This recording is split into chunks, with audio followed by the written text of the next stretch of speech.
ಈ ಕಥೆಯು ಕೇವಲ ಕಾಲ್ಪನಿಕ ಮಾತ್ರ, ಯಾವುದೇ ವ್ಯಕ್ತಿ ಅಥವಾ ಸಮಾಜಕ್ಕೆ ಸಂಬಂಧಪಟ್ಟಿಲ್ಲ. ಈ ಕಥೆಯ ಕಡೆಗೆ ಹೋಗೋಣ. ಸ್ಥಳಕ್ಕೆ ಬಂದ ವಿಠ್ಠಲ್ ಗಾಡಿಯನ್ನು ನಿಲ್ಲಿಸಿ ನಿಧಾನವಾಗಿ ಕೆಳಗೆ ಇಳಿಯುತ್ತಾನೆ. ಇಳಿದ ತಕ್ಷಣ ವಿಠ್ಠಲ್ಗೆ ತಡೆದುಕೊಳ್ಳಲಾಗದಂತಹ ವಿಚಿತ್ರ ಕೆಟ್ಟ ವಾಸನೆ ಬರುತ್ತೆ.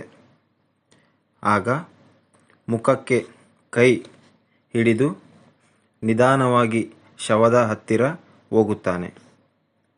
ಶವವನ್ನು ನೋಡಿದ ವಿಠ್ಠಲ್ ಮತ್ತು ಆತನ ತಂಡಕ್ಕೆ ಒಂದು ಕ್ಷಣ ಆಶ್ಚರ್ಯವಾಗುತ್ತೆ. ಮುಖ ಯಾರೆಂದು ಗುರುತೇ ಹಿಡಿಯದಂಥ ಸ್ಥಿತಿಯಲ್ಲಿ ಇರುತ್ತೆ. ಕೈಗಳು ಎಲ್ಲ ಸುಟ್ಟು ಯಾವುದೇ ಕೈರೇಖೆಗಳು ಸಹ ಇರುವುದಿಲ್ಲ. ಸ್ಥಳದಲ್ಲಿ ಯಾವುದೇ ಸಾಕ್ಷಿ ಸಿಕ್ಕಿಲ್ಲ ಎಂದು ವಿಠ್ಠಲ್ನ ತಂಡ ಅಥವಾ ಸಿಬ್ಬಂದಿ ವಿಠ್ಠಲ್ಗೆ ಬಂದು ಹೇಳುತ್ತಾರೆ.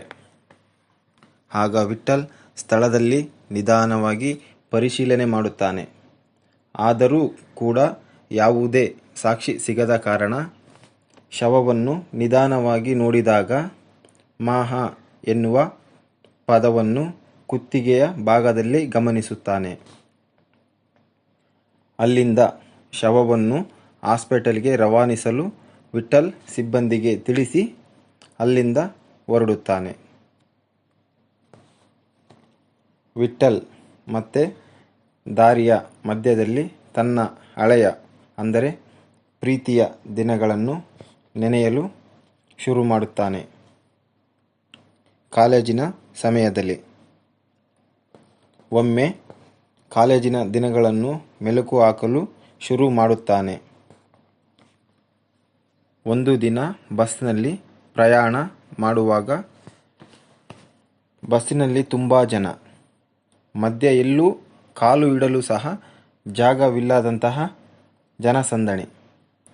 ಸುತ್ತಲೂ ಒಂದೇ ಸಮನೆ ಗಲಾಟೆ, ಚಿಕ್ಕ ಮಕ್ಕಳ ಕಿರುಚಾಟ, ಇದರ ನಡುವೆ ಪ್ರೇಮಿಗಳ ಎದುರು ಬದುರು ನೋಟ, ಕಂಡಕ್ಟರ್ಗೆ ಟಿಕೆಟ್ ಕೇಳಿಕೊಡಲು ಪರದಾಟ, ಡ್ರೈವರ್ಗೆ ಬಸ್ಸನ್ನು ನಡೆಸಲು ಹರಸಾಹಸ.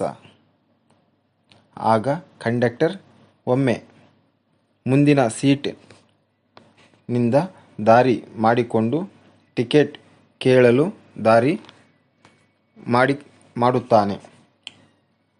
ಆ ಸ್ವಲ್ಪ ಸಂದಿನಲ್ಲಿ ಸುಂದರವಾದ ಎರಡು ಕಣ್ಣುಗಳು ವಿಠ್ಠಲ್ಗೆ ಹವಳದಂತೆ ಫಳಫಳ ಹೊಳೆಯುತ್ತಿರಲು, ಒಮ್ಮೆ ನೋಡಿದ್ದೇ ನಾ ಹಿಂದೆಂದೂ ನೋಡಿರದಂತಹ ಕಣ್ಣುಗಳು.